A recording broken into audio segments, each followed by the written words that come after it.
हमें बारंबार बताया जाता है कि स्वयं साक्षात 9 देवियां आपको विदित होगा कि दरबार में 9 महामाताएं पूज्यमान हैं। इसमें सर्वप्रथम महामाया माँ लेहड़ा वाली माता, मैहर वाली माता, शारदा माता, वैष्णो माता, चंडी माता, काली माता। इस प्रकार से जो 9 महादेवियां हैं, इन 9 महादेवियों के सानिध्य में हमसे माँ भक्तों का पूजा यहाँ पे संपन्न होता है। और हमें यह विदित होना चाहिए कि 9 महादेवियों की अति प्रिय जो एक तरीके से हमारा एक होता है कि हम किसी के बहुत फेवरेट होते हैं, हम किसी के अति प्रिय होते हैं, वह परम पूज्य सदगुरु श्री माता ऋषि है शरीर रूप से। क्योंकि जिस प्रकार से हम अपने बच्चों को लालन पालन करते हैं, हम अपने बच्चों का लालन पालन करते हैं, ठीक उसी प्रकार से यह 9 महादेवियां मिलकर के परम पूज्य सदगुरु श्री माता ऋषि को इस प्रकार से कहा जाता है कि पालने में झूला झुलाना उस प्रकार का स्नेह और प्यार है।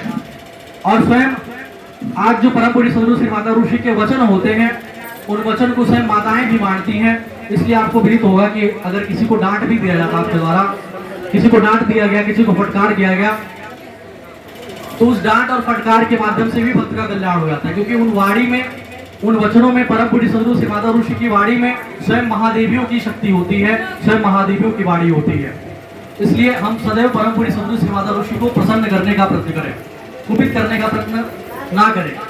लेकिन अगर किसी माध्यम से अगर परम पूज्य सदगुरु श्री माता ऋषि के द्वारा हमें डांट फटकार दिया जाता है, उस डांट फटकार में भी हमारा कल्याण छिपा होता है। इस बारे में हमें जानना चाहिए, इस बारे में हमें अपने आप को पहचानना चाहिए। क्योंकि आज परम पूज्य सदगुरु श्री माता ऋषि की ऐसी अनुकंपा है, आदिशक्ति माता पुष्पवाली की ऐसी अनुकंपा है कि आज इस दरबार में आने वाले हर एक महाभक्तों का कल्याण आपके अपने वचनों को सुन लेने से, उसका अनुपालन कर लेने से होता है। मैंने साक्षात यह देखा है कि भगत यहाँ पर रोता हुआ आया है और हंसता हुआ गया है, जस्ट बिकॉज की परम पूज्य सदगुरु श्री माता ऋषि के द्वारा उनके सर पर हाथ रख दिया गया, जस्ट बिकॉज की परम पूज्य सदगुरु श्री माता ऋषि के आशीर्वाद उनको प्राप्त हो गए। ऐसे कृत्यों से हम भक्तों के कल्याण हो रहे हैं, लेकिन हमें उस योग्य बनना पड़ेगा। जिस प्रकार से कहा जाता है कि परीक्षा में वही टॉप करता है जो हमेशा पढ़ता रहता है, जिसको नॉलेज होता है। तो हमें ये जो अभी आचार्य सुनील जी के द्वारा जो ज्ञान प्रदान किया गया, एक तरीके से हमें आगे बढ़ाने के लिए प्रदान किया गया। हमें जहाँ पे अभी हम हैं, इससे हमको आगे बढ़ने की आवश्यकता है। आज हम दरबार में आए हुए हैं, अपनी समस्या को लेकर के आए हुए हैं। एक ऐसा समय आएगा कि आप जिस प्रकार से आप यहाँ पर देखते हैं कि कुछ लोगों का 15 साल भी दिया, कोई 20 साल से आ रहा है, कोई 25 साल से आ रहा है। और आप संजय भैया जी को जानते ही होंगे।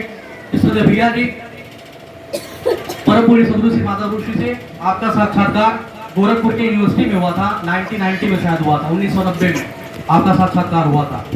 और तब से लेकर के आप सोच सकते हैं कि 1990 से अब तक, क्योंकि भैया जी का जो शारीरिक घर है यह टिकरिया नगर बेला में है, लेकिन यह सदैव ही आप भक्तों के, हम भक्तों की सेवा में समर्पित रहते हैं 24 घंटे निरंतर।